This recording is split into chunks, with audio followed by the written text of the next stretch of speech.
Welcome to Digication Scholars Conversations. I'm your host, Kelly Driscoll. In this episode, you'll hear my conversation with Andres Perez, a student at the University of LaVerne. More links and information about today's conversation can be found on Digication's Twitter, Facebook, and Instagram. Full episodes of Digication Scholars Conversations can be found on YouTube or your favorite podcast app. Welcome to Digication Scholars Conversations. I'm your host, Kelly Driscoll, and today I'm very excited to introduce Andres Perez. He is a current student at the University of LaVerne, where he is majoring in psychology with a pre-med track. Welcome, Andres. Hi, thank you for having me.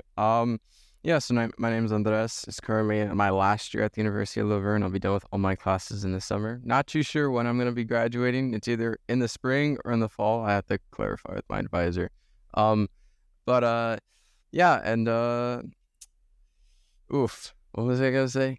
Oh no, I blanked. On the spot. It's fine. Thank you so much. It's very exciting that you're getting near to the end of your time there. And as part of your experience there, for our listeners, I was able to learn a little bit about Andres before our conversation today from his wonderful ePortfolio.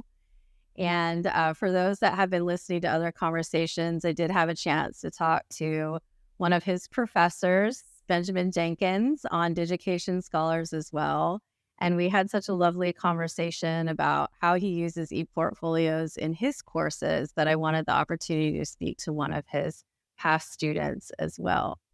So, Andres, I know in the portfolio that you created, it has a title in it that's called the LaVerne Experience ePortfolio. Could you tell us a little bit about what that is? Yeah, so the LaVerne experience, so basically it's a requirement from the school in order for us to graduate. And it incorporates all the values of the university. So community engagement, diversity, inclusion, lifelong learning. And there's one more, but I forgot what it is. But so we had to incorporate the values into our portfolio and see how the values has affected us over the time we've been at the university. And so I highlighted three key values, the diversity, inclusion, community engagement, and lifelong learning in my ePortfolio. So then I explained in my portfolio each value of what it meant to me and like how it's affected me and what I'm going to take from those values and apply it to my life in the future after I graduate from LaVerne.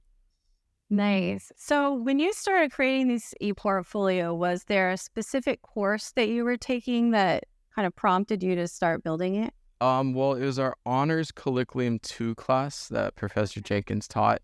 It's a part of our LaVerne experience requirement. Not everyone takes Honors Colloquium. It's only for the honors program. But usually the class, like people outside of the honors program have to like go out in the community and like either be a tutor for students at a public school or volunteer at a food shelter. But for our class, Professor Jenkins wanted to focus on giving back to the community and adding to the LaVerne history. So at our university, we have what's it called? The history, and then he wanted us to add to it. So we used our portfolios to add to it. What's it called? Oh no! Are you speaking about the university archive? Yeah, the archives. Yes, the archive. Thank you for saving me. Yeah, the archives. You wanted us to add to the archives, and which will add to the community and making us have a history. So when future students can look back upon the archives and see it. And then also in the class, he wanted us to use archives to write another paper. And so we use the archives to look back on our history and then and apply it to how much it's changed over the time of the course of the university's history to present day. Yeah. So what was that experience like for you? I know you, in some of the reflective writing that you did in the ePortfolio, were kind of sharing that when you first embarked on creating the ePortfolio, you were struggling a little bit to think about, your kind of place in the institution's history or how what you were doing really mattered. You were going to classes and then going home, how does this kind of fit into the bigger picture? So what was the experience like for you as you were creating the ePortfolio and starting to make some of those connections? Well, Professor Jenkins gave us the idea of just like, look, you have to make a portfolio, but it's up to you what you put in there. Like he gave us instructions, but it wasn't like a set thing to follow, like a prompt. It was kind of just like, this is your project, you do what you want with it, which was difficult because usually I like instructions and I like knowing what to do. So I was able to be a little bit more creative in this sense, and I was able to like take different things of my life and put it together. But yeah, it was difficult because honestly, I'm not involved in any sports clubs, anything at the school. I literally just go to class, drive home, and then I do stuff outside of class. And so it was difficult to see how I've been impacted the community in any way. Cause like, if you're not really there, then how can you impact the community? So I had to like look look at my personal life to see how I impact the community instead of just the school. I started to expand my horizons and think outside of the box to answer those questions. Yeah. So what kind of discoveries did you make in that process? Well, upon reflecting on my life, basically, I found out that I actually I'm engaged with the community a lot.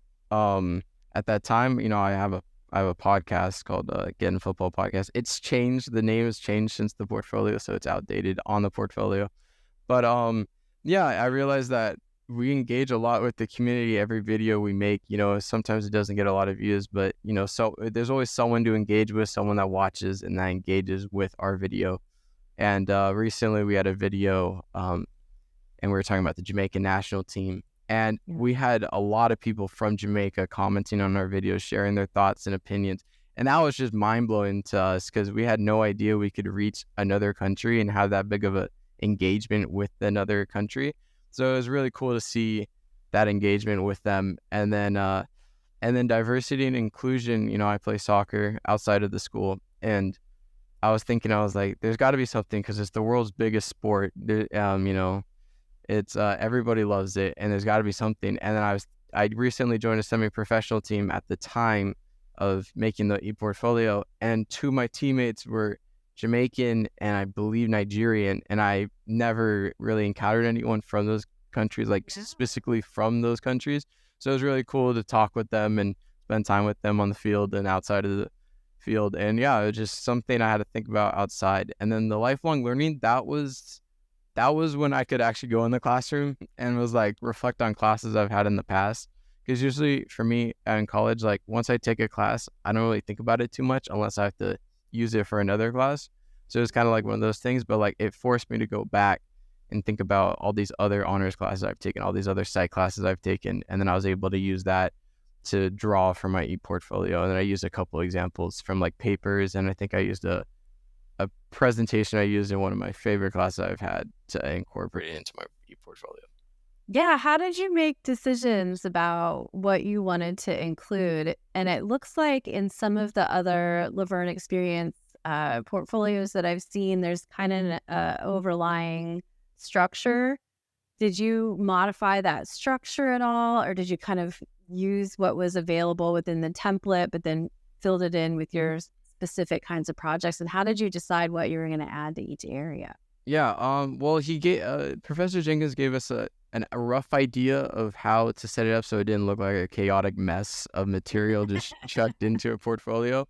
Um, but I wanted to tell a story with everything I did, to an extent. So like for my essays that I had in the section, I forgot what I exactly called that section. I wanted to tell a story of my progression through college so far, like my writing style, my presentation style, because I wasn't a very strong writer. I'm sure my high school teachers could attest to this. In my high school classes, I always got like B pluses on all my essays. I rarely got any A's.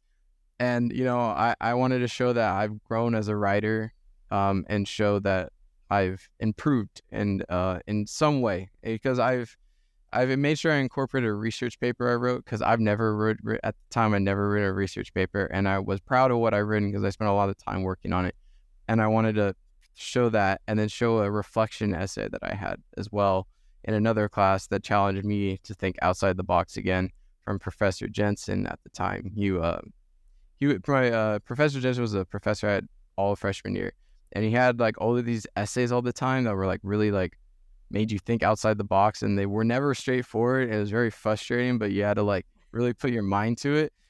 And so yeah, so I incorporated one of his essays, and then I just try to tell a story with everything that I did, and try and like reflect, put my own spin on it, too, because I try to show my personality a little bit through the presentation. Like why the reason why I incorporated a presentation into that section for the documents was because it was my favorite class, but also it was my favorite thing I've worked on so far. Because in that presentation, it was an interpersonal communications class, and so the class was basically about relationships and how they work. And I thought it was really cool because it was applicable to my life, and I what I've learned I've used in my life, and I can see about it, see what it's about. And I was able, in the presentation, I was able to analyze my favorite movie and the relationship between the two characters, and then so I was really proud of that, so I had to incorporate that. So yeah, a lot of everything that's in there is a story of myself in a way that I try to make a story in throughout my life, in each section. So that was the idea behind it. Nice. And for you, was this kind of process of personal storytelling or reflecting on your experiences something that you had done before you used the ePortfolio, or was this a new kind of practice or process for you? It was definitely a new practice, because I didn't really reflect on my life in that way and try and incorporate the values of the university that we had to look at upon. So it made me reflect on my life because I never really done that before. I've usually just gone with the flow, and it was like, all right, this happens next, and this happens for a reason, and all that. And yeah, and I just had to really reflect, but I enjoyed it because it made me think outside the box, though. Especially with we had to do interviews, and I try to get like a theme going with the interviews because I just didn't want to interview like random people.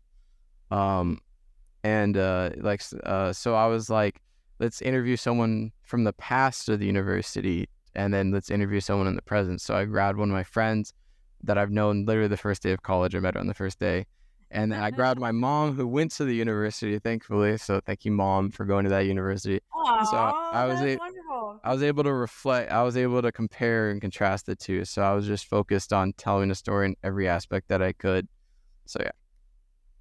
Yeah, so I'm curious between their two different perspectives, were there a lot of parallels in their experience going to the same university, even though they were there at different times?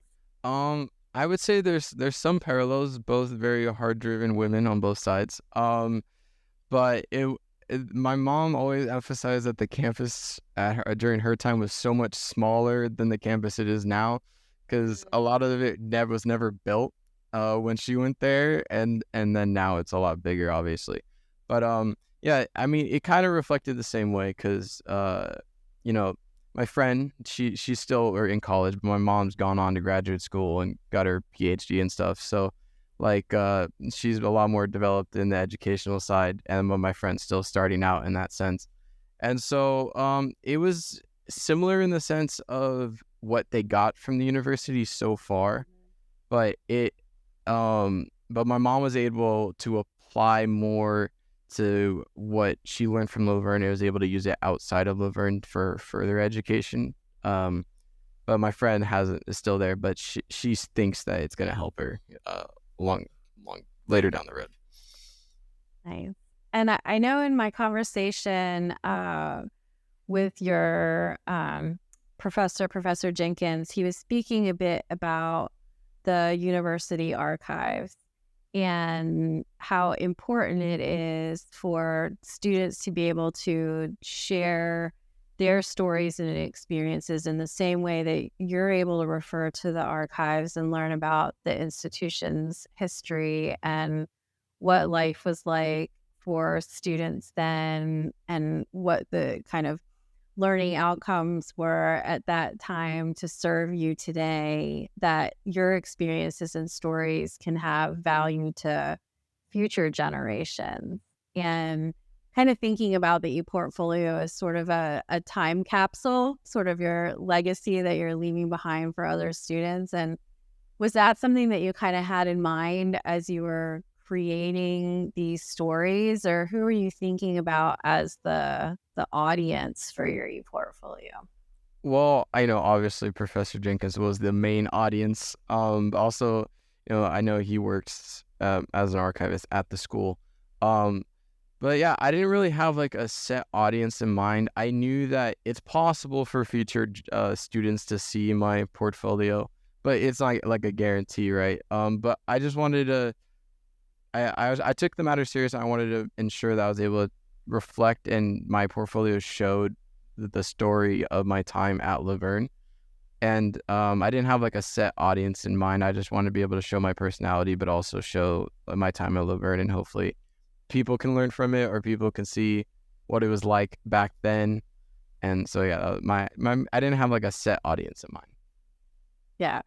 And I was curious too. So it sounds like you added materials from a number of different courses that you've taken over your time there. And as you were kind of going through this process of curating and making decisions about what you wanted to include, had you seen any of your own kind of growth or transformations as you had kind of moved through the curriculum there from one course to the next, how your skills may have developed?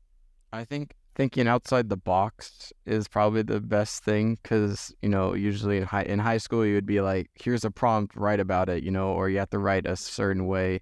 Especially in those AP courses, you have to write a certain way in order to get the grade, so you're very limited on what you could do. And when I got to the University of LaVerne, it was kind of the writing professor I had freshman year was, I mentioned him before, but it was Professor Jensen. He always like encouraged to think outside the box, and he gave us prompts. But the thing was, is that I remember at the time I was always frustrated every time he gave us an essay to write about. Was that he never like was super specific on what to write. Like we would have like some like a reading we had to do, or like a book we read, and then we had to write about it. But he kind of gave us the leeway to kind of write about what we wanted to write. But yeah, I think my writing style in that sense of thinking outside the box improved, but also through writing so many essays and papers, um, my overall writing just got better. I stopped speaking like slang English, I gotta like, I've narrowed down the typos, and I've started speaking like proper English when writing, instead of just like using like slang that you should never use in a paper. And I would always be a culprit of that. And then I'll be like, wait a minute, I gotta go back because I can't say that. That's not how you write a paper. But also, I think another thing that has improved over time was listening to others as well, because usually I was kind of like narrow-minded in that sense. But I think through all the classes I've taken, I've learned that it's important to also like listen to everybody and just hear them out. Because I've taken a lot of philosophy classes because of the honors program, and we've learned about so many different cultures I've like never even thought about. But it's always important to incorporate those, to not incorporate them, but listen to them and see how they can be even incorporated in your life, or how similar they are to certain values that you have in your life, and just be able to compare and contrast. So those are the two things I've learned so far. Nice. And it's great to hear that it sounds like some of the assignments that you were given that kind of pushed you outside of your comfort zone and may have initially challenged you and made you feel a bit frustrated, or some of the things that you're most proud of today, and where you've seen some of your biggest growth happen. So I know many educators are hoping to kind of push their students to the next level. So it sounds like you've had some really good experiences and teachers there at your time at LaVerne. Yeah. To hear. And I was curious for you. You mentioned that you have a love for soccer, and that it's something that you do outside of your time at the school. It's something that you've included as part of your extracurriculars within your portfolio. When did you make the decision to include that? What kind of led you to want to share that aspect of yourself? Well, soccer's been a massive part of my life, and it's helped me be the person I am today through trials and tribulations. But I started when I was 12, and actually a couple of days ago was my 8th anniversary of playing on the 17th of August. I saw on my mom showed me on for Facebook, but Oh, it, congratulations. thank you. Yeah, so yeah, it's been 8 years since I started playing, and it's always been a big part of my life for because this is personal, but I'll share it. Yeah, So please do. I was diagnosed with a blood disorder, hemophilia A. So I can't clot. I don't have factor 8, so I can't clot blood. So I was never cleared to play any sports when I was a kid. I couldn't play football, soccer, tennis, nothing. And thankfully and luckily, I was blessed with a great medical team at Kaiser Permanente. Shout out Kaiser Permanente for in that sense.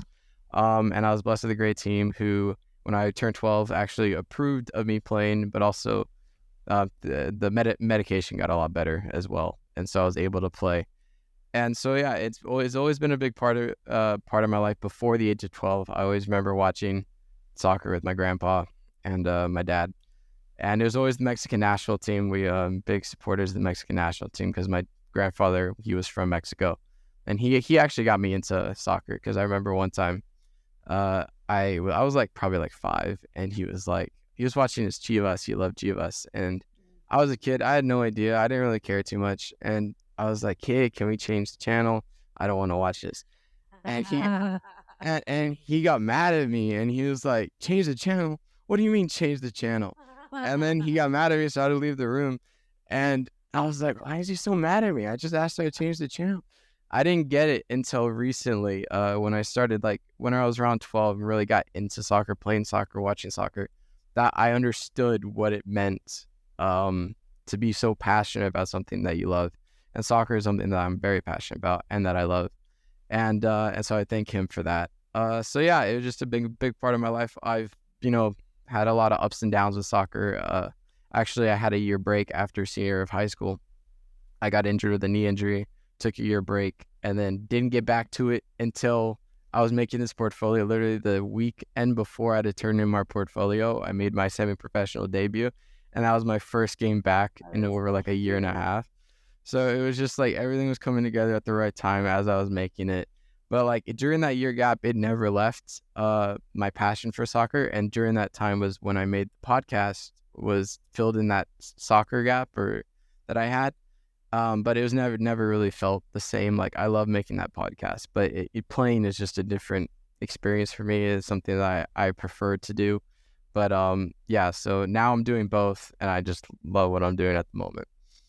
That's such an incredible story. And I'm so glad to hear that even though there were so many limitations placed on you as a child, that you've been able to, build this love for the sport and have this wonderful opportunity to play and have come so far. That's really remarkable in just 8 years' time, right? Yeah. And I love to hear that it's rooted in family. And, of course, your grandfather wanted to share his joy and passion for the sport with you. And what a wonderful way to kind of carry on your family's kind of history and joy with the sport also.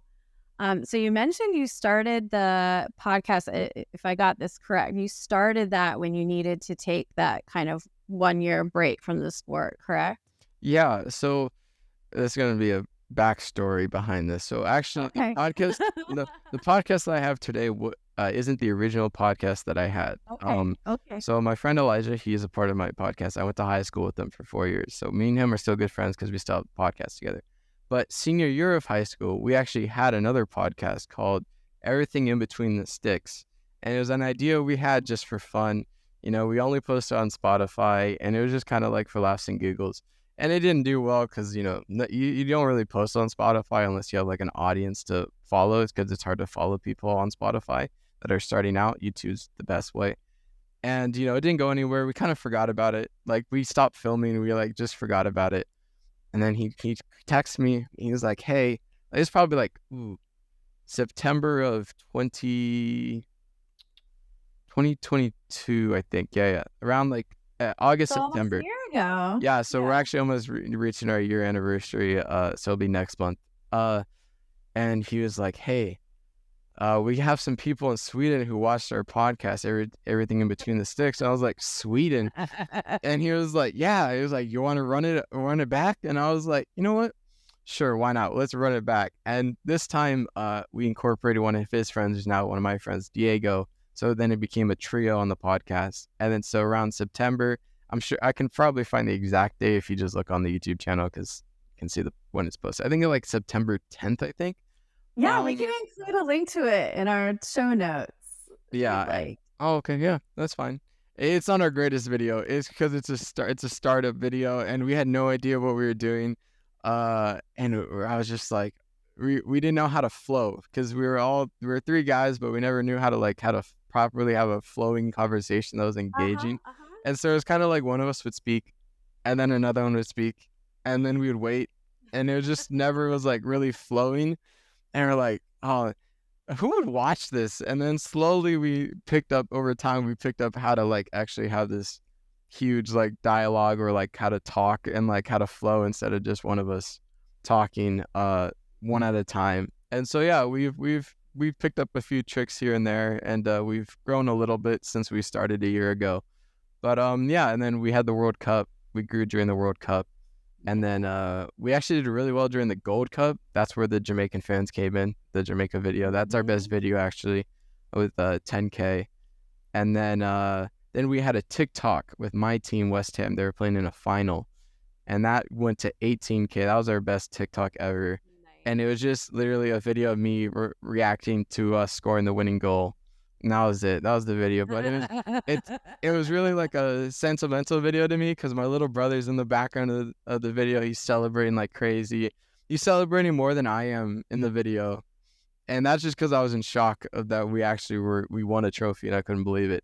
But yeah, it's also that video, the TikTok, was also important to me because it documented history of my team winning. But I care about my team a lot, and it was just like seeing that moment. I gotta just go on TikTok and relive that moment, watch myself react to the video, Well, react and to the game. clearly others have enjoyed in kind of reveling in that joy with you, right? Yeah, It yeah. really resonated with Some people people. were a bit salty that my team won, but yeah, some people were. But overall, it was a good reaction to it, and I thoroughly enjoyed doing the podcast with those guys. They're a great group of guys, and being able to experience certain things with them. Like we went to a football game recently. Wrexham. I don't know if you know who that is. Wrexham AFC. It's owned by Ryan Reynolds and Rob McElhenney versus Manchester United. And we had to go to San Diego to watch the game. Did a video on that, and it was just another fun experience that we were able to do with us three. So yeah, it's a nice little escape too, because like if it's a busy week, then I know I have an hour set where I can just talk about something that I love with two guys that are amazing, and yeah, it's just a great time. Well, and it sounds like you have a lot of respect for the kind of team that you've built for your podcast. And how do you feel like that may connect to your kind of team interactions playing soccer? Well, it's always been taught to me. It's always treat everyone with respect. Obviously, treat others how you want to be treated. But it also helps that I went to school 4 years with that guy, with Elijah, and then Diego and I just got on really well straight from the start because he was friends with Elijah. And sometimes we have our little bickers here and there, but it creates for a fun conversation that adds to the conversation. But it translates well to the field, because I don't think I've only got along with a few of my teammates, but that's besides the point. But overall, you always gotta get behind your teammates, because they're your teammates at the end of the day. It's 11 players on the pitch, and you gotta always have each other's backs. So it's kind of easy to incorporate the fact that like you have to be nice to each other, but also just like have everyone's back, especially people that are important in your life. And so I always just try and have everyone's back with these guys or my teammates on the pitch. Like I'll always have their backs no matter what, no questions asked. Nice. So I always love to ask what students plans are after graduation. Have you thought about that at all? Are you starting to make some connections on that front? What are you thinking? See, this is where it gets iffy for me. That's okay. You know, med school is what I'm aiming for, but I have a secret passion project, which is soccer, professional soccer. It would be the dream, but med school is the realistic dream. I'm studying for the MCATs right now, so I can take it. But I'll probably, after graduation, probably go to EMT school and be an EMT for a little bit, before I go to med school. But the goal is, the dream is soccer at the moment. I'm fully focused on it, and I have med school in the rearview mirror though, just in case soccer falls apart. But my dream is to go professional. If that happens or not, we will see. But I have some things in the works at the moment to try and go pro, so we'll see how that goes. That's the dream after college, but if not, you'll probably see me in some med school place. I don't know, some journal. Yeah, that sounds great. Yeah, and I encourage you to pursue both of those passions as long as they continue to be passions, because you really don't know where life might take you. So follow your heart. Well, I'm so glad we had a chance to connect today and for you to share your story. And before we say our goodbyes, I was wondering for students that may be listening to this, or for those that may be introducing ePortfolios to students for the first time. I know when you came to this, you weren't really sure if it was going to be of value to you, or what stories you might share. What advice might you have for students that are like, I don't, what is this all about? How could this benefit me? Just have fun with it. Don't like try and make it something that it's not. Just don't try and make it super academic. Portfolio is supposed to be show yourself, show your personality, be a part of you, be a reflection of you. So just make sure you have your little pizzazz to it. Have fun with it, because I had fun with it, compiling everything, finding everything, and talking to my mom, talking to my friend, and yeah, and also be happy to share it too. Just be able to share it, and just share with anyone. And yeah, just focus on having fun. That's the most important part. And then also the grade helps too. But just be serious, but also have fun with it. It's that perfect balance you just got to find. But don't try and just make it all academic, and try and put your own spin on it, because that's what a portfolio is all about. Great. Well, thank you so much again. It was wonderful to talk to you. Thank you for having me. Thank you for listening, everyone. I appreciate it. Thanks so much. Bye. Coming up next, we'll be chatting with Amy Urbanis, assistant professor in the dietetics and nutrition program at University of Alaska Anchorage. Here's a quick preview. I've had students that then go on to utilize their portfolio. They might tweak it a little bit, and they've used it to apply to graduate school internships if they're out of Alaska. So we try to, I don't want to say sell it, but, try to say like, hey, this isn't just, it's just not a program assignment. Maybe you never look at it again. Who knows? But, you can utilize it after.